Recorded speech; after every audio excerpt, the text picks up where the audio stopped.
not that. All right. So I'd like to talk about an evolving area of technology looking at the assessment of autonomic dysfunction in head-injured patients.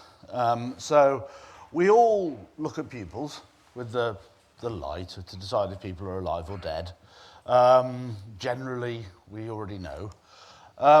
And it's been well recognised that assessing pupils may have a role in assessing severity of head injury. And certainly in neurological, neurosurgical intensive care units and in brain injury units with the severely brain injured, pupillometry is a recognised way to prognosticate and assess patients with significant brain injury. Now, it's been done for some time using clinical pupillometers. So there are infrared pupillometers available in the market. What they do is they give a light stimulus, a very bright light stimulus, to the eye and then essentially video the pupil constricting over a period of 5 to 6 seconds and then plot the rate of pupillary constriction and then pupillary relative pupillary dilatation and time to recovery of the pupil. They look at various parameters and then they give you a prognosticating index. And the most common one is a Californian company called Neuroptics. Now, what's thought to be behind all this is when you get a good solid whack on the head, you disrupt your autonomic nervous system. And it's thought that the sympathetic side of your autonomic nervous system becomes dominant and you lose the autonomic balance and you get this dysfunctional neurological nervous system, which creates significant problems in those with traumatic brain injury and severe traumatic brain injury, and is often the cause of the secondary injury that these people suffer. So if you've already got a damaged brain, you've lost your glutamate buffer, you've lost your ability to auto-regulate your ICP, and then you get a secondary stimulus, a urinary retention in ICU, pain, constipation, or something simple as suctioning, turning, or repositioning in the intensive care unit. You can get these incredible sort of sympathetic storms with great sort of pulse rates and fluctuations in blood pressure, pulmonary edema. You can get DIC because you just get this great storm of SIRS-type effect. So this has been demonstrated in the severe traumatic brain injury, which is why these people are kept very deeply sedated and why they get minimal simulation during the recovery period. Now, this is a crude measure, and we've started to become more and more apparent that there is probably a degree of this taking place in the mild traumatic brain injuries of patients who present with concussion. And if we think about what parasympathetic, sympathetic nervous system, hopefully we're all in balance in this room, but if we then take a knock on the noggin and we get autonomic nervous system dysfunction, what does that look like? What does a mild autonomic dysfunction look like? Well, it sort of looks a bit like concussion. You get sweating abnormalities and you get dizziness and you have poor concentration and tachycardia and you cannot change your heart rate under exercise because you've lost your regulatory ability of that. You become intolerant of exercise. And if we look at how this works, and think about our balance, our sympathetic, our fight or flight, or our rest and digest, as it's more easily sort of remembered as. If you've had a knock on the head, you often see patients with a resting increase in their heart rate. They can't empty their stomach, so they feel nauseated and satiated. And what do we tell people when they've had a knock on the head? Well, eat small meals frequently rather than great gorging sort of dinners. You get this sort of feeling of nausea throughout, and you often find, as I say, tachycardia, inability to moderate your postural blood pressure, so you get lightheaded on standing. You can't sleep. These are some of the sort of symptoms of a concussion, and they fit with a autonomic dysfunction. So, if we look at that, what's an objective measure of the autonomic dysfunction? Well, the eye, as we said in the previous talk, is the window to the soul or the brain. And it's a careful balance between the parasympathetic, which is the sort of, that innervates the pupillary constrictors, and the sympathetic, which innervates the pupillary dilators. And it's all sort of coordinated at the Edinger Weisfeld nucleus, with feedback loops coming via the spinal sympathetic pathways and directly via the parasympathetic pathways and the optic and oculomotor nerves. So we can see the direct effects of this autonomic imbalance at the level of the pupil. Unfortunately, it happens very, very quickly, and it's very, very subtle. And we saw those gross changes, relatively gross changes, with nystagmus, etc., which are really hard to pick up with the naked eye. And by shining a light into the eye, we're not going to pick up these sort of tiny changes over a period of time, which is where these clinical pupillometers come in. And the clinical pupillometers measure the pupillary light reflex. So its ability to constrict, its ability to then dilate afterwards. And this is what a typical pupillary light reflex curve looks like. Over a period of somewhere around 5 to 6 seconds, if we look at how fast things happen, the lag is in the region of a 0.25 of a second from the light striking the pupil to the commencement of the constriction. And this is the diameter. It then constricts relatively quickly. It dilates back up, but normally not up to sort of full where it baseline starts from. It comes back to about 75% over maybe a second or two, and then it more slowly returns to a baseline over maybe up to 10 seconds in some people. And these are the various parameters that have been recorded in papers about pupillary light reflex. So it all happens very, very quickly. It's not visible to the naked eye, and it's not something we're able to assess ourselves, but we have technology which can do it. So this was a curve derived from the Neuroptics machine, an MPI 200 in this case, which is a US military study done on blast injury. So people who've been playing with mortars too much and have got symptoms of a mild traumatic brain injury. And these are some of the parameters which have been associated with their various papers on what happens. So in a traumatic brain injury, it's thought that your maximum resting pupil diameter is slightly increased, your mean constriction velocity is increased, your dilatation time is increased, and your time to maximum 75 is increased. So these are some of the parameters that have been identified. In all, 13 parameters have been talked about in the literature. There's probably a few more out there that we're yet to be aware of, because this is all sort of rather evolving stuff. This is what we kind of do in the ED. This is the technological device. What it does is it blocks out the light with an eye cup. It allows the light, the pupil to rest, and then it puts a very, very bright white light, and it videos it over a period of 5 seconds, breaks it down to a 1/30th of a second intervals, and plots it out on that curve. They have these in ICUs now. They're pretty standard in most ICUs for assessment of these people. They're also showing utility in early diagnosis of Parkinson's, because there's an autonomic dysfunction occurs there, which can be subtly detected early with the pupillometry. In drug intoxication, in things such as fatigue, they've all been assessed looking at and they all have slightly different patterns in the PLR.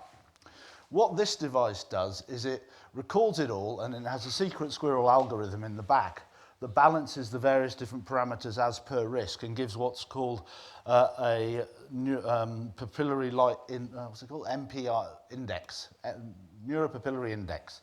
And what that does is as I say, the algorithm is proprietary by the company, but it gives you a score, and the score has been validated as a prognostication for people with brain injury. And it's used for that purpose. It gives a few basic parameters, such as the resting pupil size and the difference between the resting pupils, but it doesn't tell you what all these other parameters are, because that's where their sort of secret squirrel stuff lies.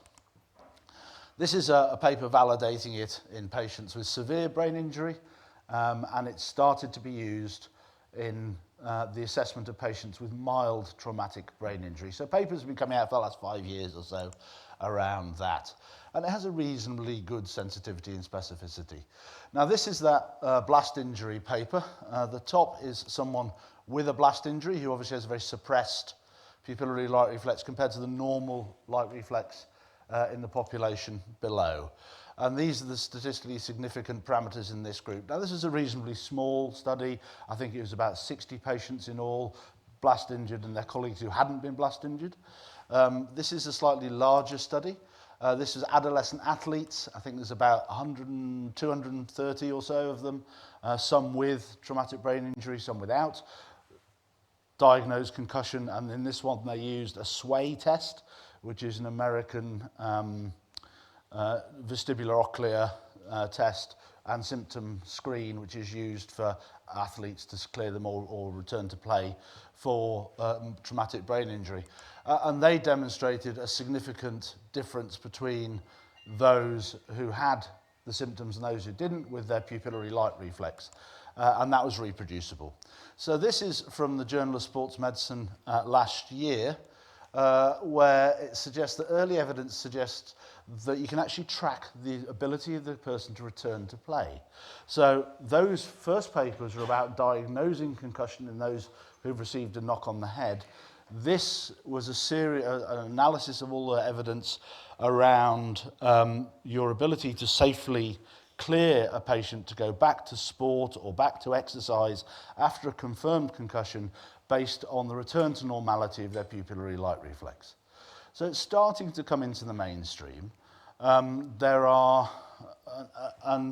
this is all done with these clinical pupillometers, which aren't hugely practical in that world, but we'll have a look at what our options are there. So there's a few things to think about in sports medicine and concussion, in that there is the early diagnosis of concussion and removing the player from the field of play to avoid second injury and second impact sort of injuries and to maintain the patient's safety. But it's also the objective measure of return to play. When can you safely clear this person to go back? And in professional sport particularly, that's quite a significant decision, because these people are considered very high value. They are keen to get back because they are being paid lots of money to play, and they will often lie a lot in the more subjective tests to get themselves back into doing what they love and what their job is. And that's entirely understandable. So an objective measure would be really, really helpful. It has a significant implication on patient safety, and probably more so, it has an implication on patients' confidence and, if we think about it, parents' confidence. Because those of us who have kids, I mean, when I was a kid, we used to play rugby, and it was a badge of honour the number of times you'd been kicked in the head. And you'd spend sort of the first sort of Sunday through Thursday at school wandering around in some kind of a haze in order to recover to get back on the pitch for Saturday for the next game. That's not acceptable these days. It's occurred to people that was probably a poor idea, and you end up like me after long periods of that, and it's not necessarily ideal for anyone. So we're a bit more sensitive around that. There is anxiety within a lot of collision sports that they will lose their recruitment in the younger ages over time. So having parents to be able to do their own assessments or have a confident objective assessment is probably also very important for sports reputationally, etc. in the future. So there is interest in this area of finding objective measures, and lots of things are being done. There are problems with the PLR assessment. There are loads of confounders. In pre-existing conditions, as I say, Peter said, anoscoria, a significant amount of the population already have unequal pupils. Medications affect it quite significantly.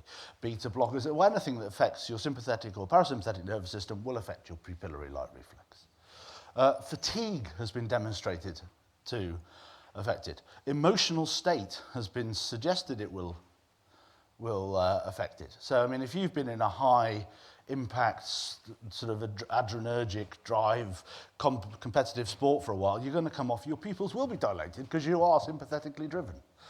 How is that affected? Does that help you diagnose or not? So there's lots of questions out there with the pupillary light reflex. The clinical pupillometers cost somewhere between 8 and 10 grand each. The little cups, which you pop onto the eye, cost $30 each. Because of infection control, and you're supposed to throw them away, etc., etc. So that is in itself a not inconsiderable expense, and certainly at the grassroots sport level would be a bit of a problem. And we need assessment protocols that are standardised. So there is the potential effect of background lighting. There's the effect, as I said before, of how adrenergically driven you are, how soon after the blow it's been. There's lots of questions still out there in that world. And there's the ethical and medical legal things. I mean, if you produce a algorithm that says, right, you're fine from a head injury point of view, on you go, you get another injury and you get a significant injury, well, what is your risk for making that call?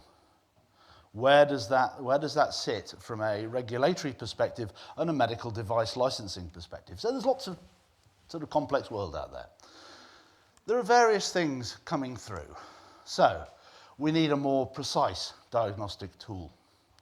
We live in interesting times in that the world algorithm has suddenly become tremendously common because we have all these very, very clever AI things.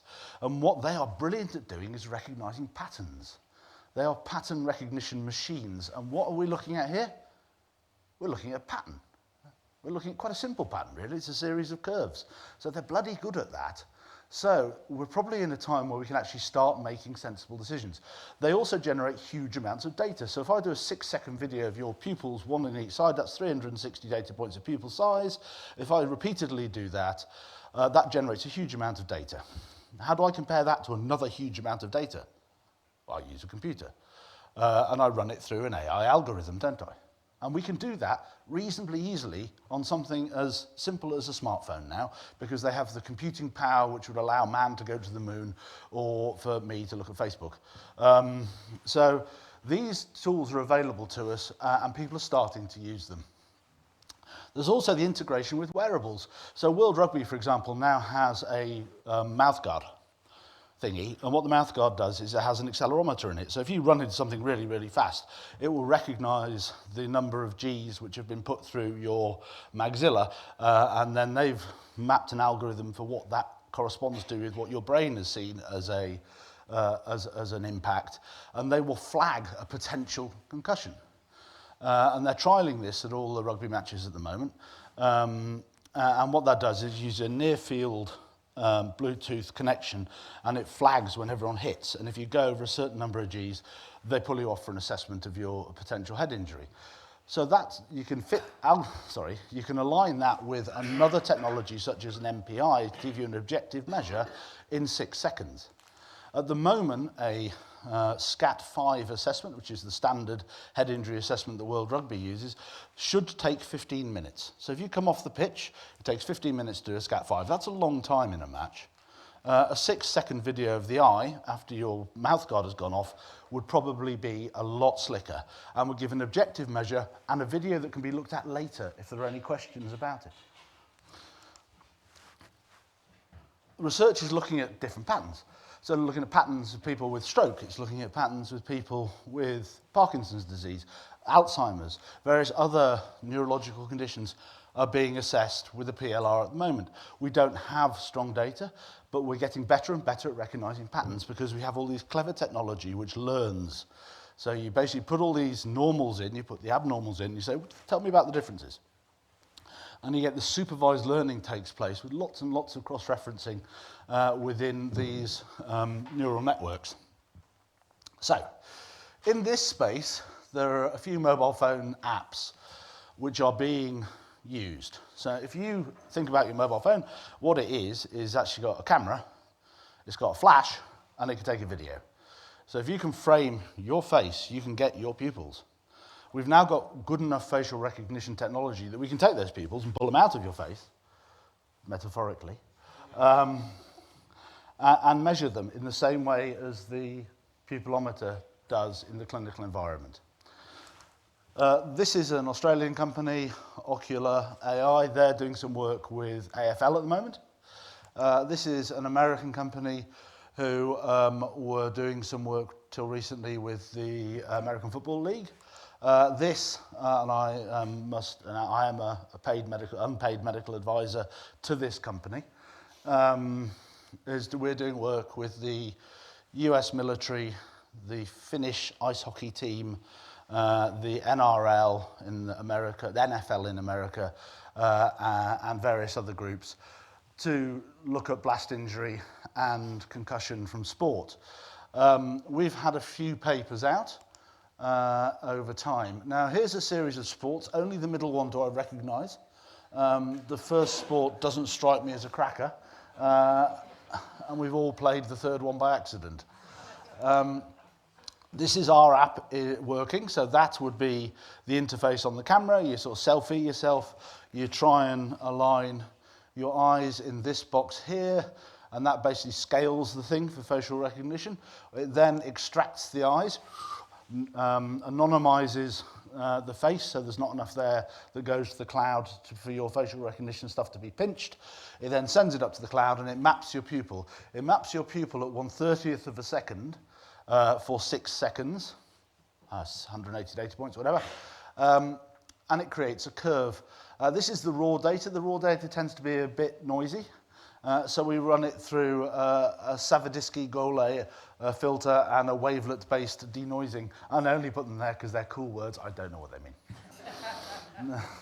The AI programmers and tech people in Seattle tell me about these things at meetings, and I go,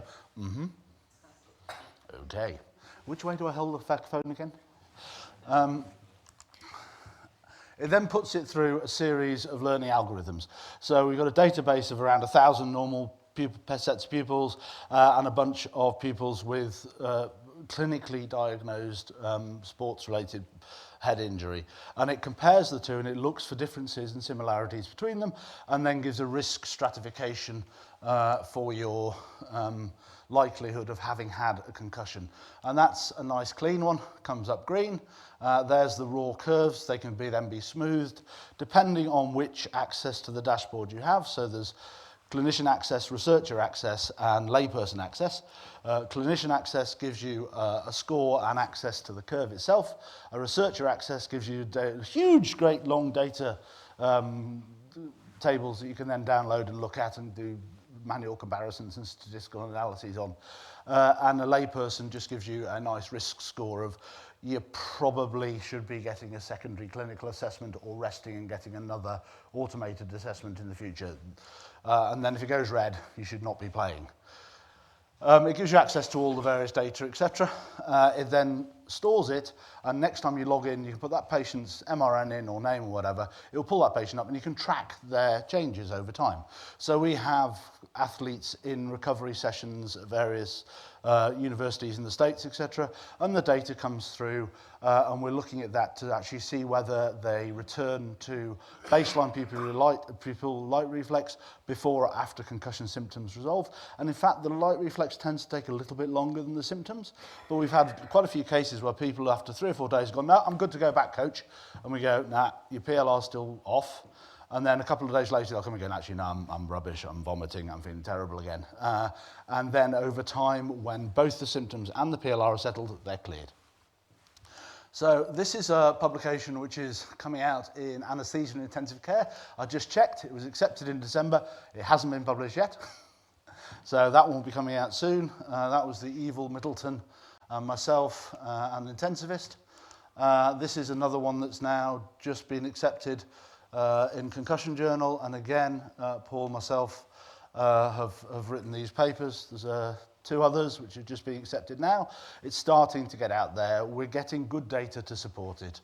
This is some data I pulled off 3 or 4 days ago from the portal on a series of recovery journeys. And as you can see, they're not all completely smooth, but it's once they get below this threshold that we've identified in the risk stratification that we start to say, okay, you're probably good to go back. So this is early data yet, and we still need to collect a lot more, and we need to get a lot more abnormal pupils so that we get more confidence in the statistical significance of our abnormalities. But we're getting there on that, and the bigger the data set you get into this large data world where the AI can start doing unsupervised learning and finding variables that we are not yet aware of. And that's the way we're trying to do it at the moment. We've got a research collaboration with the Uniformed Services United Hospital in the States, which is the combined military university that teaches all their doctors and nurses. And they are doing blast injury research, and they're getting quite excited about their findings. And we're hoping to meet with them soon, have a look at their findings and discuss them. So we're getting there, and I think the way forward is starting to come through. So in reality, they can be used to identify autonomic dysfunction in moderate and severe. We know that. We're gaining more and more evidence that we should be able to pick up the mild traumatic brain injuries in an objective way at the pitch side with an affordable piece of kit that we all have in our pocket, which I think will be a bit of a game changer. We are a way off being able to diagnose the walk-ins in the emergency department. They're a much more heterogeneous population. A lot of the people we get with head injuries have co-ingested various forms of drugs, which are all going to affect that. So I don't think we're anywhere near a state where we can start correcting for all those variables. But in an otherwise young, unmedicated, fit population of either athletes or military, we are getting much closer to be able to objectively diagnose a mild traumatic brain injury using a smartphone. Thank you.